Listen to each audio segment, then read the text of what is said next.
Hello, everybody. Welcome. Thanks for coming to my second live stream, and we're going to have a couple of interesting things happening today. We've got an interview coming up with the Dirt Burglar, and I'm just waiting for him to hit that login so I can bring him up onto the screen here shortly. And we're going to talk about some new machines that are out in the marketplace, the pros, the goods, bad, the otherwise out there with them, and how they relate to some of the Canadian detectors also, because the US, they're all working very well for the US, but some of the Canadian coins are tough to find with them. So we'll talk about that. Along this, we're going to have, near the end of the show, we're going to have a little slideshow again of some of my photos. And what we're going to do at the end is I'm going to also give everyone a downloadable desktop photo. And I'll show you at the end. And I'm going to try to do that for each one of the live streams. We're going to give you that opportunity to download it and use that at your wish, and hopefully it anyway, so yeah, so that's where it is. So Tony, anytime you can log in would be great. Hopefully you've got clicked on that link, and it would be wonderful, but I'm still waiting for him, so we're got a bit of a technical issue here, I guess, for him on his end. I don't know where he is, but hopefully he's going to be coming along fairly quickly here. Now, again, does anybody have any questions regarding some of the new machines out there, and specifically the Apex? I've got oh yeah, Tony just texted. He's got to restart his computer, so he'll be coming along fairly quickly. But the Apex, and I saw the Jersey History Hunters, they did a great interview on that the other day, and I was just wondering how everybody else had felt about that, you know. So what are your thoughts? You know, are you hunting with them?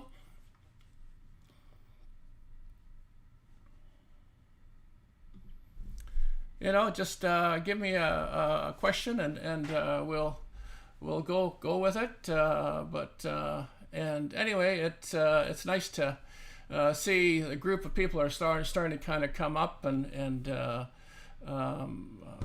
on the chat, and we've got Ambient Girl just doing a wonderful job again for me. She's just been a lifesaver to help me with this streaming. She's got lots of practice and just wonderful, you know. So we've got the weather around here sucks. It's just absolutely pouring rain right now.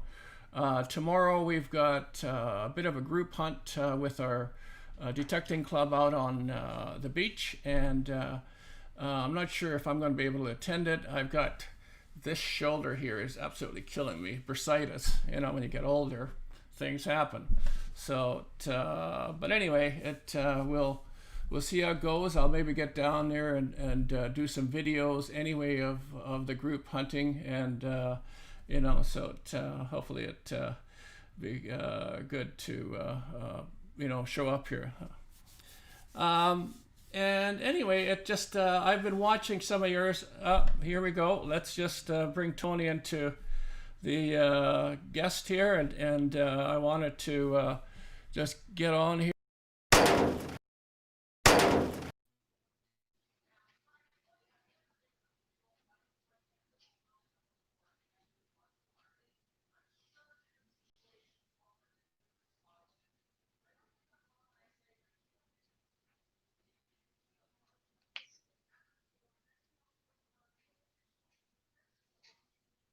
Hey, Tony. There we go. Tony, how's it going? Can you hear us? Yes, I can hear you. Can you hear me? Yeah, gotcha. Good. I guess you had a bit of a technical difficulty. Yeah, I did. Yeah, my computer was acting a little funny, so it wouldn't connect for some reason through my laptop. So I'm just I thought, oh, I'll use my phone, Okay. and now I had my computer all set up and propped up and great eye level, and now I'm gonna try to find a way to mount my phone so I'm not hanging on to it, moving it around. Jiggling, It's yeah. got a little. Whoa. Okay, hold on one second. I'm just gonna adjust my computer here now a bit. 1 minute. Well, the good part about this program is that we can take in people via a phone or a computer, so it's nice to be able to do that. So yeah, thanks. So Yeah, no Tony, problem. yeah, so Tony, I mean, we've got a couple of questions. I've known you for a little over a year now, and you've been hunting a lot longer than I have, and you've got a lot of interests. And tell us about how you kind of got into this hobby. Oh well, um, I think just like really, I've always sort of thought treasure hunting in particular was kind of fun. Like YouTube, I would watch YouTube videos, like a lot of people do, just random stuff on YouTube. And I was interested in like pirate treasure and hidden treasure and all that kind of stuff. And this is a long time ago, maybe about 7, 8 years ago. And I would, as I would search treasure hunt, I'm imagining piles of gold and like that Oak Island place. And then I would keep coming across guys with metal detectors, and I've always thought, oh, that'd be cool to do one day. And then I just thought, you know what, I could keep talking about it, or I could actually give it a try. So I bought a Garrett off of Craigslist. It was a 350 Garrett Ace 350, and that was my first machine I bought. And I bought it, and I put it in my closet, and I didn't use it for basically a year. It just sat. Um, yeah, but then eventually I took it out a couple times and didn't find much with it. But I thought, I need to get involved maybe with some people. Where do they go? Where do you hunt? Like, I wasn't sure if it was okay to go in the park. Like, will I get in trouble if I do that?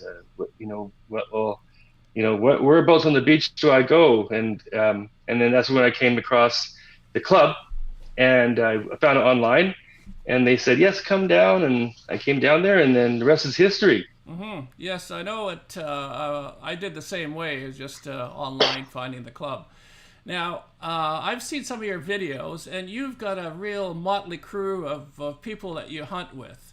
And could you tell us about some of these people and how that you became friends with them and how you guys kind of get out and have so much fun, because it's hilarious watching you guys on your videos.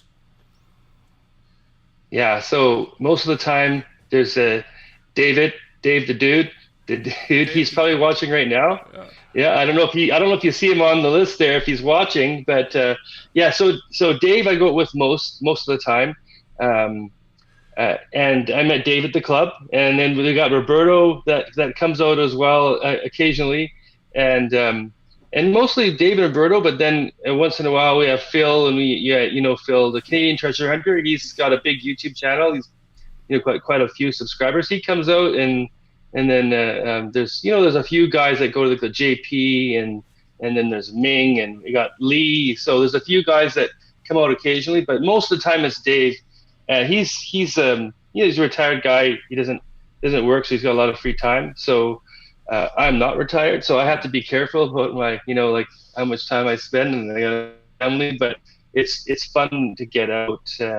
Yeah, and we just you try to have fun when you go out there, because you don't always find a gold ring, and you don't always find massive amounts of treasure. So you gotta enjoy yourself Yeah, somehow, right? I mean that's true. I mean, Um, everybody thinks you get a metal detector and you're going to go out and you're going to find all this money and all these hordes of coins and gold and what have you, and 90% of the time you're finding trash.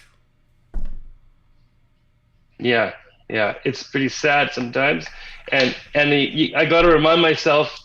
Like right now, I'm kind of through like a little bit of a like pissed off spell with treasure hunting, and I'm kind of a lot of times I don't even feel like lately I haven't gone metal detecting for a good 3 weeks at least, Hmm. I've done some bottle digging, but and then I just kind of feel like, oh, I'm gonna go out there and find nothing again.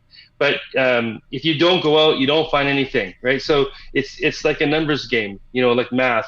The more targets you dig, the better chance you have to find something. If you don't go out at all, you won't find anything. So um, yeah, it's just frustrating at times, but that's the nature of the game, really. You know? Oh, and then that's true too. It's the odds. It's just like the baseball. That the more times you're up to bat, and you're going to get a home run sooner or later. So I know some people are luckier than others, and out Hmm. of your group, when I watch your videos, it always seems to be one person that seems to stand out is that Roberto guy.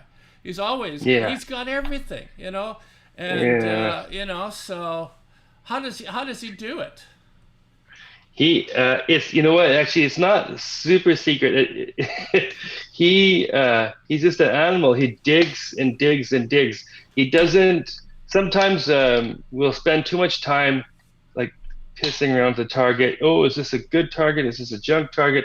But he goes for almost all of it. There are some targets he doesn't dig, but he digs. He digs the iffy, crappy sound targets that are deep in the ground, and he's just gotten really good at doing it. His target recovery is really quick too, so he gets in and out of the ground fast. So and then he goes for the really deep, terrible sounding signals, and it's frustrating doing that because a lot of times those are garbage, and but then he pulls out a gold ring or 4 silver coins, and I'm working on my third pull tab and lead bullet. So but I'll find there've been days where I've gone out and I've got some really good stuff and he's got nothing. So Hmm. it's not always, but he's not lucky. He just works his ass off. He Yeah, busts his yeah. ass and he works hard. Yeah, Yeah, that's always the case, isn't it? You really got to get out there and you got to kind of dig for it. Nothing kind of is just going to pop up out of the ground for you. And I yeah. think, that's what everybody has to kind of realize.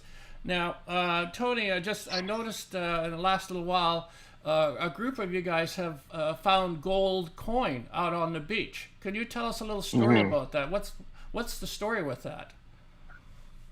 So maybe it was 2 years ago. I think it was about 2 years ago.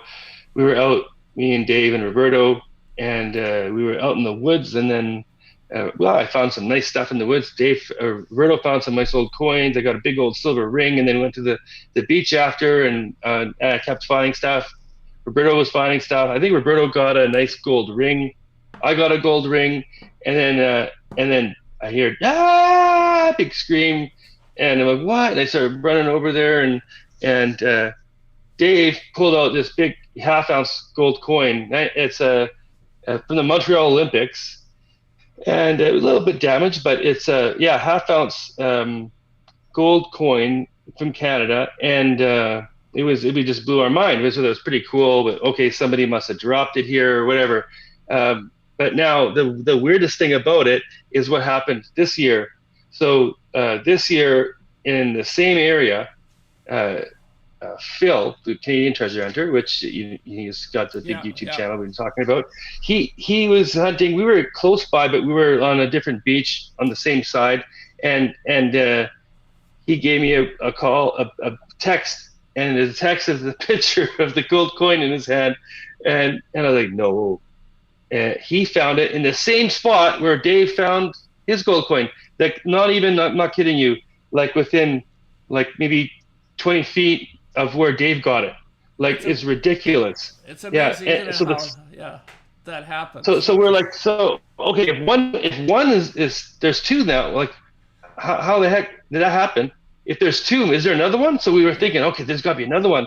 And so we've gone that back there. I mean, everybody, as soon as it's like flies on, like rotten food, they just start, boom, everybody descends on Yeah. that beach. Everyone was there. Yeah. And actually we were finding gold rings there. I got a gold ring after Phil found that, and somebody else got one. And so we're finding some gold, and then it Hmm. dried up. And then about a month and a half later, Steve, he's a local hunter, found in the same spot another one. So there's three of the exact same coin, the same year, gold coins. I don't know if somebody dumped them in the water or what happened, but there could be more there, honestly. Yeah, I mean Yeah. that's the So thing is I know the area and it is out in the water. So again, it comes down to machines. Some machines are better in the ocean. Some machines are better on land. Now, as we start out in this hobby, we always say to ourselves, we're only going to get one machine. And I said the same thing, and I'm sure everybody that's watching us right now is saying the same thing. I'm only just going to buy one. And I've seen you with a couple of machines now, Tony. How many machines have you got now? no, uh, I have I have three machines at the moment. So I have a Equinox 800, which is a Mm-hmm. good all-purpose machine. It's very stable in the salt water. It has decent depth in salt water too. So and it's very deep in the park, definitely. So it's a very sensitive machine.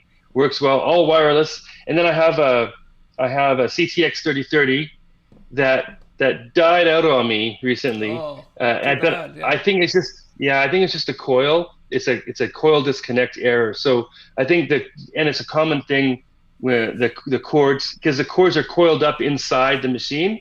So and when you retract and extract it, the stem, the pole, it eventually can break down the wire. So I think that's what happened.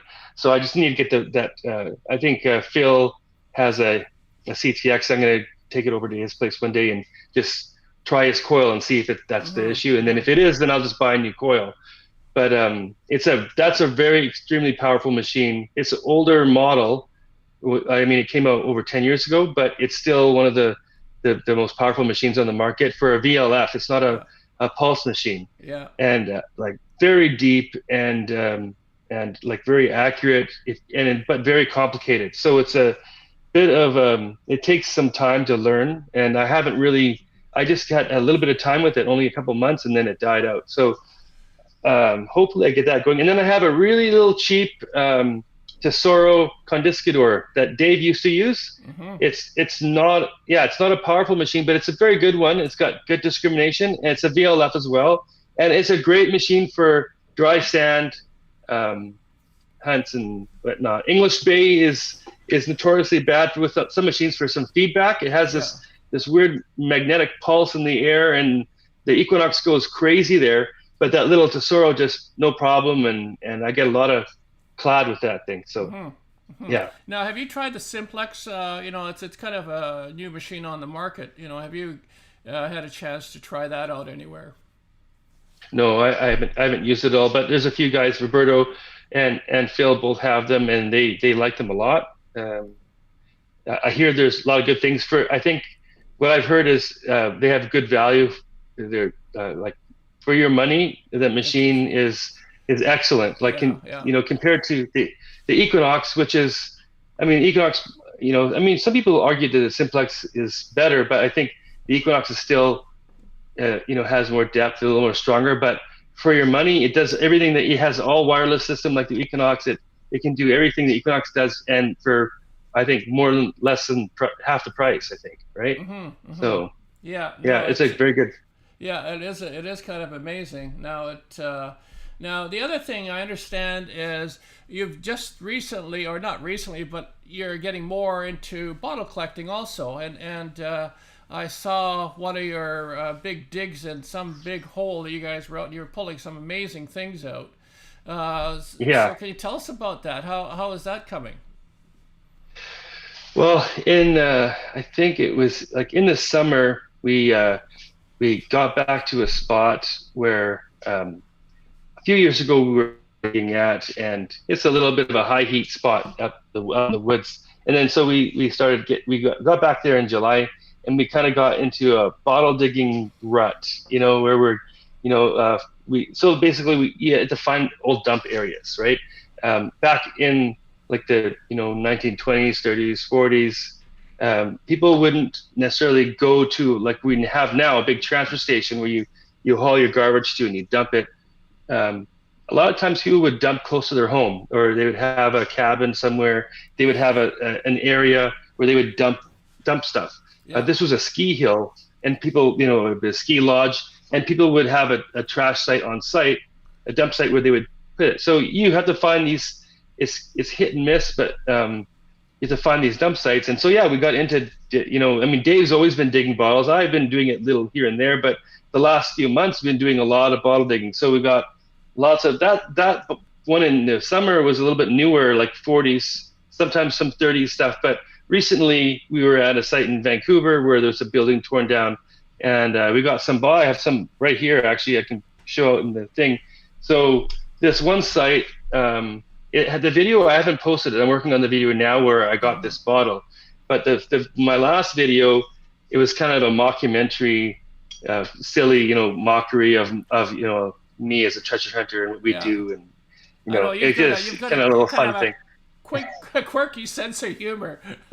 Yeah, but at that same site where we didn't find much, we went back the following week, and then it was much better, really good. And so here's one of the bottles that we're going to see. I got to line up with the camera so you guys can see it. But it's a Vancouver pharmacy. Well, I got to move it back a bit. There it is. Yeah. Oh, yeah. So it's Vancouver. Right there. Yeah. So it's an old handmade, maybe 1910, 1905, Georgia Pharmacy, Vancouver, BC, and all embossed. So this is the kind of stuff you like to find, like embossed stuff like that. Yeah, it's a cool little old bottle. Yeah, really neat. And then there's another one here. So I dug this one up, and then I was helping Dave, but Dave actually, he gave it to me, thank God. But he got this one out of the dump. And this is an old ale, maybe from like 1880s, 1870s, around there. So it was very, very old. Yeah. And it's clay. Yeah, and the thing with us out here, I mean, British Columbia and Canada, it's not an old place yet. So to find some of those, back in the early 1900s, 1800s, it's really something, because the east coast of the United States, I mean, the hunters over there, they're finding amazing things, and they're going back in the 1700s. It's just, and we're being a young country, it's harder to find something old, and you've done that with that bottle, which was quite amazing. Now, to date, what's your most favorite bottle that you found? Oh, my most favorite bottle. That's a good question. Let's see. I got to look around. I'm in my room. I'm in my little antique room, and the one that I've enjoyed finding the most. I'm trying to think here. Well, you know what? I think the very first dump I ever came across was actually the first bottle that came out of the hole. It was this one. I'll go grab it.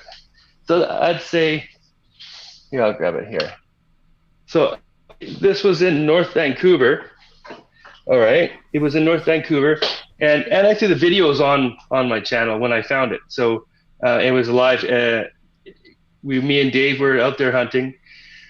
And I saw, the glass. And Dave, get over here! So he comes over and he's, oh, it's all over the hailstone, and there it is here. So this is. Let's see, Mike. I got a bit of a delay on the camera, so hopefully you can see it.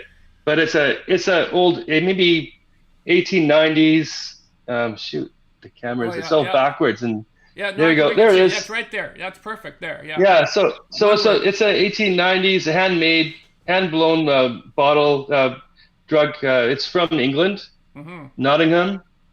Woodward chemist. And when Dave saw Woodwards, he thought Woodwards like the Woodward shopping mart. But it's not a very expensive bottle. It's not, there's more bottles I have here that are worth more money. But it's I love it because this was the very first one I found in a dump that I came across. So so there it is. It's and when you hold them, they're so nice. Yeah. It feels nice. So, you can tell the quality in those, compared to what we have nowadays. Now the other bottles you collect is the uranium ones, don't you? Yes, I do. I collect uranium I'm glass. not sure if our audience knows what some of those bottles are. But those are very special bottles that you're quite a collector of them. Yeah, I don't. I do. I collect them. It's easy to go overboard. I'm gonna try to. Where's my light? Let me grab my black light. 1 second. I'm gonna grab that black light right now. Here it is, right here. I found it. Okay, I got the black light because I gotta show you how it works. what it is that hooked me. I went over to Dave's house one day to pick Dave up a couple of years, maybe about 3 years ago, and he had his light out, and he was telling me about uranium glass. What the heck is uranium glass? It glows. I'm like, what are you talking about? And he showed me, and it just blew my mind. There's actually, back in the day, they would use uranium to create a green color. That's what but they didn't realize that uranium was a radioactive substance. And in World War II, they actually, the government said, no, you're not allowed to use that anymore. It's only for us. And they, for the most part, in North America at least, stopped using uranium for glass, and it was only for the military at that point. But before that, they would do uranium. So like something like this, it doesn't even look that green. My flashlight's getting close to dead here, but you can see here how the color goes a little green. There we go. Look at that. See that? Yeah. And I mean, and even things like this, like a slag glass, really super green. Yeah, but these aren't green in color always. So uranium glass isn't always green, but again, here we go, like a little jadeite thing. They call this jadeite, but it's colored with uranium. And that really glows in the black light. Yeah, wow. Oh, like unbelievable. You know. So yeah, it's not dangerous levels of uranium that's in it. There's radiation in everything we touch, everything around. There's radiation all around us. And in a cup of coffee. Your house is not on a Geiger counter taken away. No, it's not. So it's not a dangerous level of uranium that people should be worried about, but like other little vases like this. Well, here, let me just grab my camera and just do a little scan right over top. We'll just do a little flyby. Yeah. Right, there it is. So this is a little bit of stuff. I actually kind of whittled down my collection a bit because it's just getting too dumb, too much, but cool. I mean, I found a lot of the stuff at thrift stores. Oh yeah. So this is at a Valley Village. This is very old. This thing. Yeah, people don't realize some of the age of some of these bottles and glass. Yeah, you've got quite a collection of that green. Yeah. Yeah. So. Wow. So there it is. So yeah, it's just a fun thing. I don't know, a lot of guys talk glass, but. Yeah, no, but it's pretty cool. Pretty cool stuff. Now, I don't know if we've got any kind of questions from out in the audience, but what are you looking to I guess your ideal how should we put it, a want list of things to find. What's on your wish list? Big fat gold ring. A big one. No. I mean, no. I found those before. On my wish list, a gold coin. I mean, I think every treasure hunter wants to find their gold coin, right? And that's like you can be a treasure hunter your whole life and not find one, and that's not because you suck. Yeah. It's just hard to find. Yeah. Right. That's true. Yeah. So that's on my bucket list for sure. A gold coin, definitely. Yeah, that's one of it. I know. Yeah. I'm on the same thing. I look at our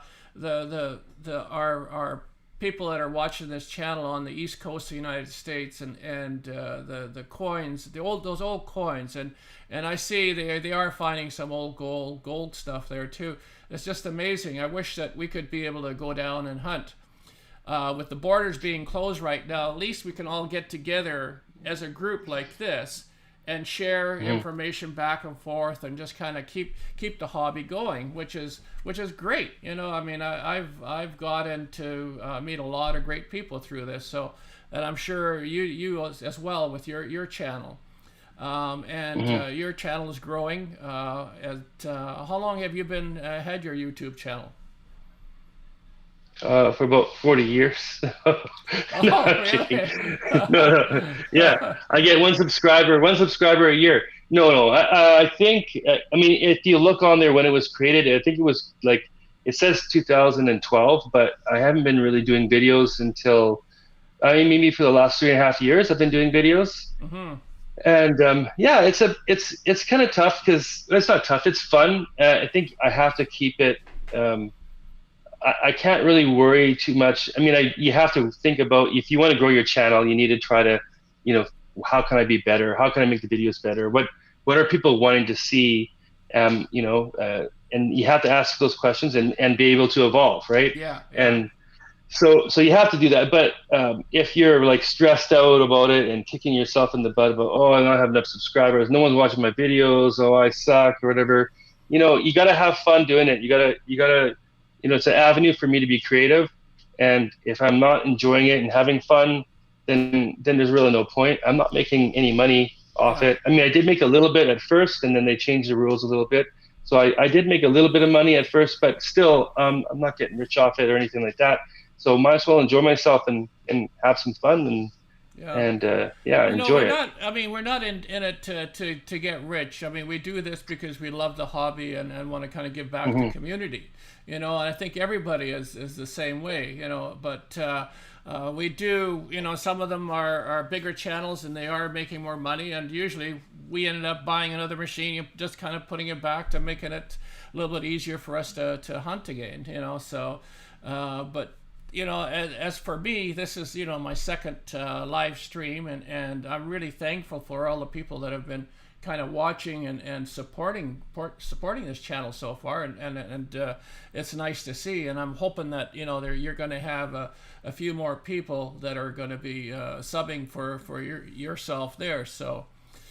Because it is Yeah, and it is free to sub, you know, at no cost. So just hit that sub button for the channels, everybody, and it'll be great to have somebody new, you know, that you can kind of follow along with. So, yeah, it's nice to again just to share things with it. You know, I'm loving this community. You know, you and I have talked about working on some more joint ventures and live streaming. You want to kind of continue with it, so you know, I think, you know, as we go, we're going to evolve. Always a little bit of hiccups somewhere along the way, but hmm you know, so is there anything else that you want to kind of let us know that people may, you know, not know about you? um, oh, I don't know. Let me see here. Let's see. Was there anything else that they don't know about me? Uh, no, I don't know. I think yeah, and I don't know. I don't know how to respond to that Yeah. really. I think it's you know, with my YouTube channel so far to date, it's been a really, I've always sort of kept myself in the background a bit. I've always been like a sort of pointing at the ground and talking, and I'm not really very present in my videos, like my face or, you know, Mm-hmm. being there. Mm-hmm. You'll see Dave a lot more than me, and so I don't know if that's like my channel's growing, and I'm thankful for everybody that subscribes and watches the Yeah. videos, Yeah. and I if they mean, you know, enjoy when it, you're I'm happy. But yeah, sorry, you're always but I behind the don't. camera. Your face Yeah, doesn't show, you know. So that's the same thing. And most of the time, we're walking on a beach, we're filming, and our faces don't always get in there, you know. yeah, So, but yeah. So I think a lot of people, I don't really, I hide myself a lot more, and that's something that I'm looking to change in the, as a, you know, with my videos, especially moving forward, be a little bit more personable, be a little bit more transparent, and in my yeah. face in there. Hmm. Maybe that'll scare people away if they see my face, but maybe not. Anyway, but maybe it's gonna be a negative. It won't be a negative, but yeah, but that's what I think. So hopefully people will learn more about me in the next little while from my videos. The videos will be more personal, more vlogging. Like I'm still going to be doing treasure hunting, Yeah. and there'll be a Yeah. theme of that. But there'll be a lot of stuff in between. You know, like, you know, going, you know, not doing my laundry. No one wants to see me do that, Yeah. right? Yeah. Yeah. But but yeah, I think yeah, expanding my image more on the channel. Yeah. I I brought know. one thing. Oh, go ahead. Go ahead. No, go ahead. No, Yeah. I brought one thing out that I was going to show, um, just in case you asked me what was like. You asked me what was the nicest bottle or the bottle that I liked the most. But everybody always asks, and they ask you all the time, "What's the best thing you ever found?" You know, and it can be a difficult question to ask, to answer. Hmm. Like, what's the best thing, or what's actually the hardest thing is what's the most expensive thing, because you find all kinds of, you know, nice stuff. Like I found a nice gold chain that Dave walked over and missed, and he didn't really walk over. If he's watching, he'll be like, yeah, I know, yeah, he walked over it. But I found this nice chain. He was at a playground, and he was close to finding it, but he didn't go over it, and I found it, thank God. But no, if he would have found it, I would have been happy for him. But anyway, but the best thing, I got this out here, and it's not the most valuable thing at all, but it's, again, like with the gold coins are hard to find, right? Mm-hmm. So this is up there, not quite up there with a gold coin, but a lot of people will never find these either, and it's super cool. There it is. Right? It's a rusted out revolver. Oh wow, wow. Yeah. So it's from the 50s or 40s, but it's got a beautiful mother of pearl handle grip on it. Yeah. And it was in a holster when I found it. It's a 9-shooter. It's a 22. Wow. But it's totally rusted. I have a friend that's in the RCMP, and I talked to him about it, and he told me, don't worry about it. It's, useless. It's, you can't work it. It's never going to work. There's you can see some numbers on it, but you can't make them out. It's rusted out. So it's completely harmless, but it's a beautiful old gun, and it's just something I have. I put it in my cabinet, and it's a real. I mean, and the video, again, there was a video of me finding it live. I didn't even pull it out of the ground when I found it. I turned the camera on, and Dave was like, "Oh!" We thought I found a gold ring. I said, "No, it's not a gold ring," and there's the gun. Yeah, so that's the coolest thing I ever found. That's what I say. To have, yeah, it's nice to have in the collection. Yeah. And like you say, it's not always it's the value. It's just something that is cool, and it's old. And I did see the video with the holster that you had in there, so it was kind of nice to see that.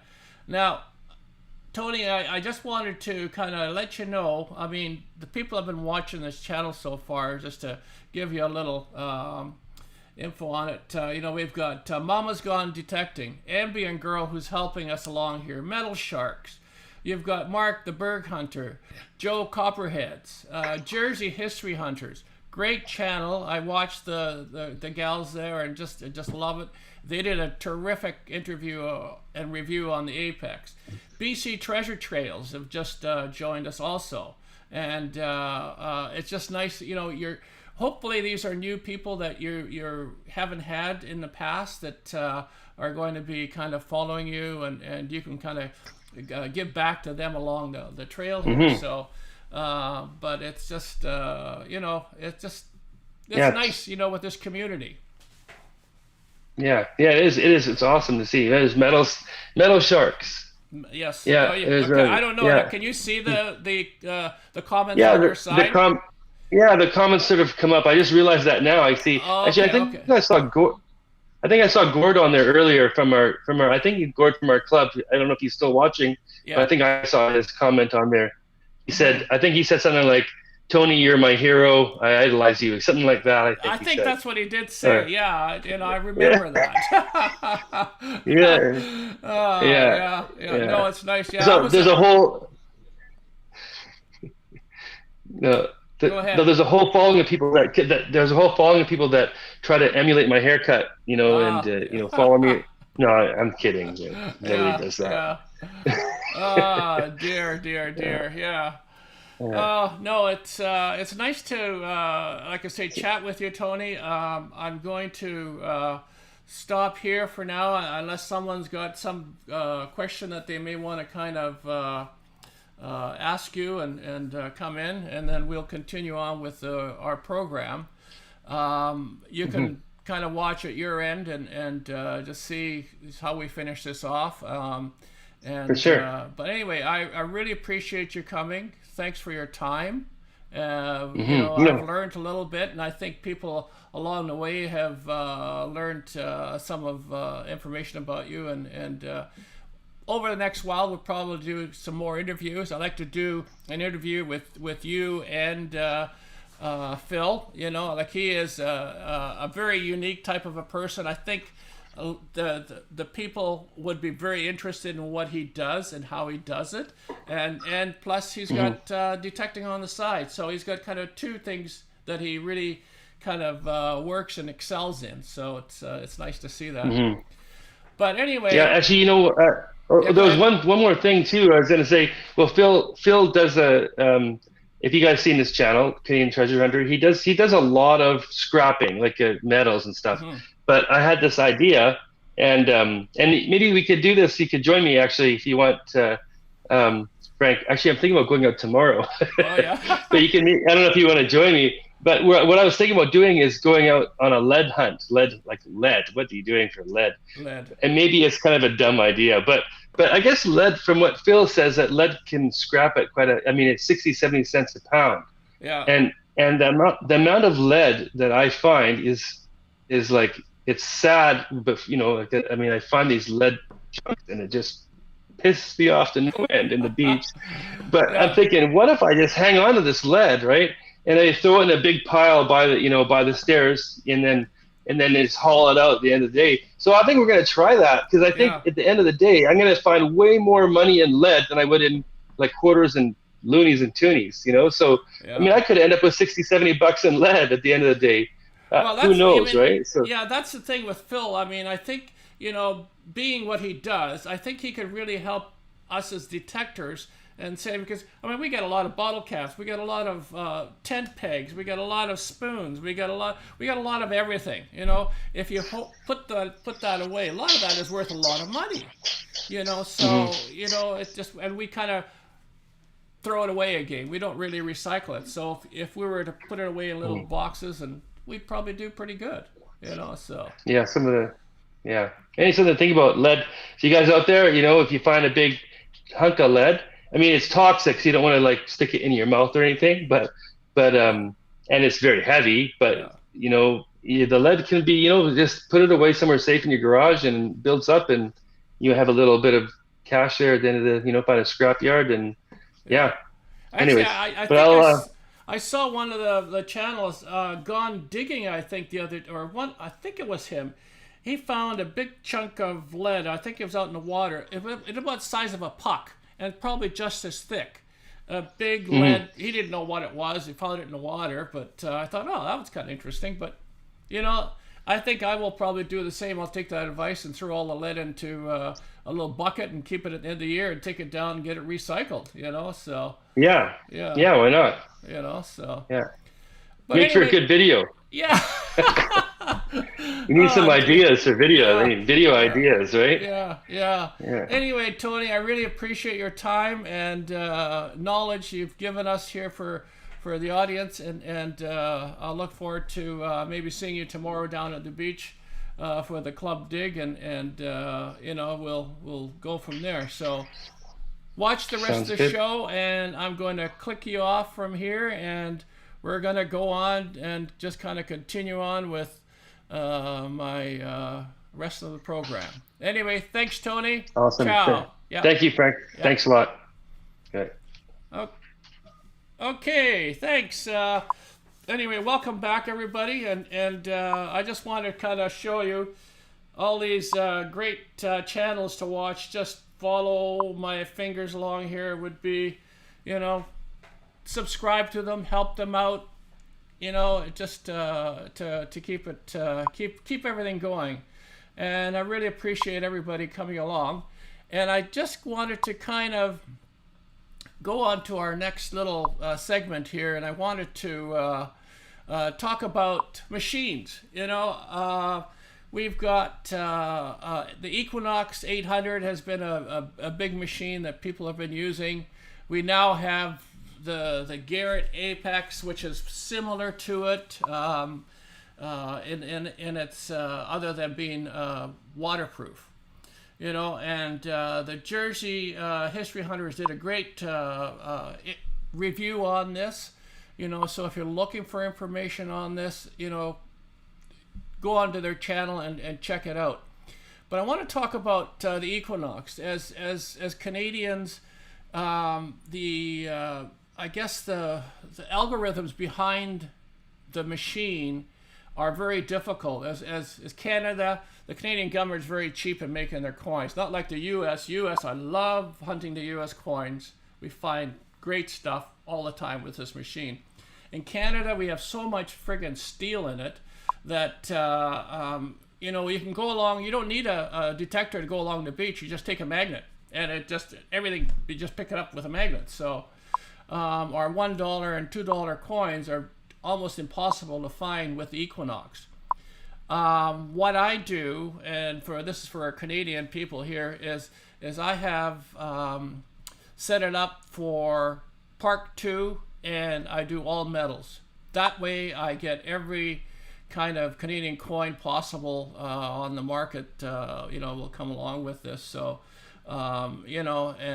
so just great to kind of know. I know there was I'm just trying to think, and I'm of another person down there that's doing a coin hunter program for the mine labs. Again, it works great for the US coins and probably the UK coins as well, because the quality of the coins are better than the Canada. I wish, that's why we love finding silver, and I'm sure, you guys like finding silver also. So, so that's the way I feel about it. I don't know, if other people have got the same kind of info and kind of questions and usage that they could go with that. But I'm just going to go along here, and I brought up the PDF for the Apex, and I've been kind of going through some of the machine, and it's just it's very simple. I think I might go out and buy one, as when I go out hunting with my friends that have garrets on the beach, they will find the Canadian coins that I pass over with my Equinox if I don't have it set right. So I think I might take the little Apex and use that down there. Now I also have the White's TDI Beach Hunter, which I use 99% of the time on the beach in the low tides. It's a pulse machines. I don't know how many people use the pulse machines, but it's a way to go. But yeah, so I'm going through it, and it's pretty good information that they've got in there. It's well laid out. I really do like it. It's very similar to the Equinox. What I do like about the Apex is I love this coil. I love the shape of this long, narrow coil. You can cover a lot of ground, but you can get in between tight spots. Versus, I had to on my Equinox, I have a 6-inch that I had to use with the carbon shaft to get into some tight spots. So, but yeah, it's we'll just kind of go on from that. Next one, I did have the Equinox up, but and I wanted to just kind of give you a quick show of the Jersey hunters here. They're doing a great job on this. I love it. Anything else you want to go over there? Notch discrimination. You can turn up the sensitivity. So just going to give you a little to the most detectors, little taste of what they're doing here. Yeah, when you're in a just like. I'm just going to go scoot forward a bit here. Very cool. They're really giving this machine a workout. You can put regular headphones in it, and it's rechargeable. There's ports underneath here. Oh, I see. That one is for the charger, and that one is for like if you use regular headphones. But it does have the option to come with the MS3. And those headphones look pretty good. Cool. Thanks for trying it. We'll be back.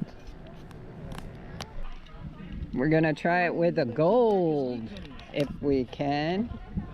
What do you think of it so far? Like, how does it feel? So far, it seems nice. I mean, I'm looking for another backup machine. Oh yeah. My other machines are getting. My other backup machine's getting old.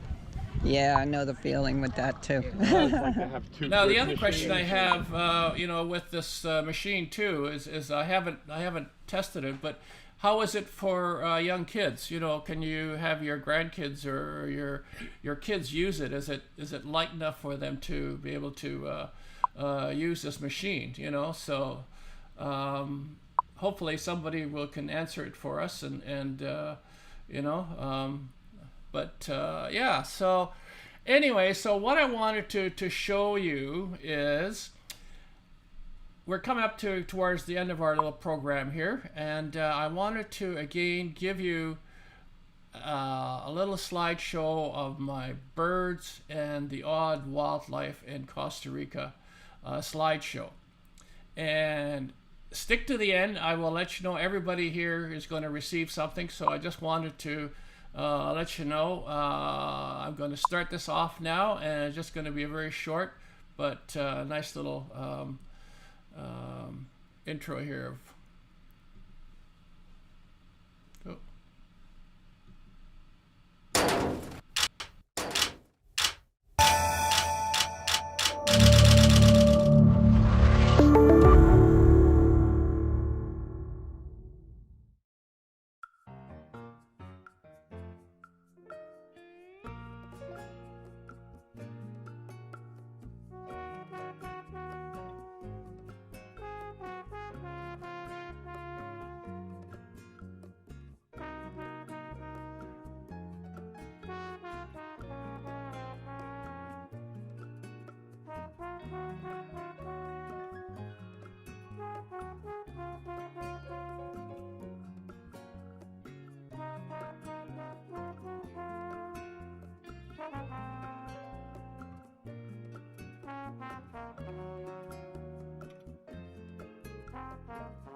Okay, welcome back. And so that was just a little taste of some of the birds that I have in Costa Rica.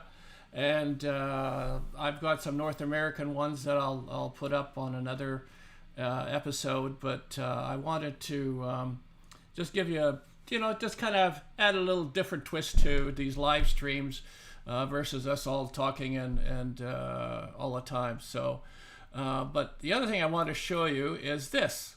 Now, this photo here, I call this hanging around, is the photo that I want to give you all to download. It's going to be a full res photo. You could use it for your desktop, screensaver, whatever you like. I'm going to put a link into the description after this video or the live stream is over. You can download it, you can use it however you like, what you like to, you can do with it. It's just, it's up to you, so, but I thought I'd just kind of let you know this is what gift for all of you from me to you is, and anyway, so that's my gift, and I wanted to kind of, move along here. And I thank you for coming. We've had a nice little turnout. Likes. There's some people that I would have loved to have join us. I guess they just didn't have a chance. But maybe for another time. And I've got some other things that kind of going in my brain for these live streams that I like to do. So hopefully we'll continue on with this, and everybody's going to get enjoyment out of the coming up. But what I would like to do now is just kind of move along here, and I want to say a big thanks to the ambient girl for helping me. She's just a bundle of joy, and just a great person.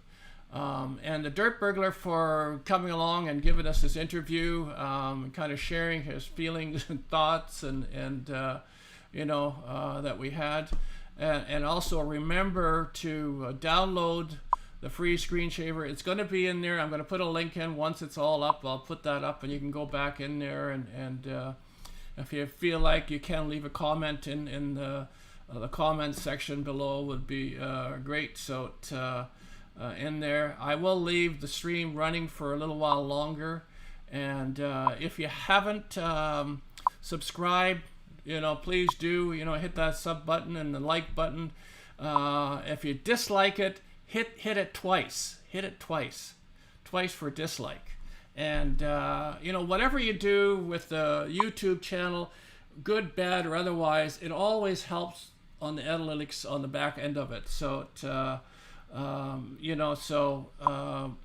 just anyway, so that's what we got. I want to thank you all, and I'm just going to continue on here.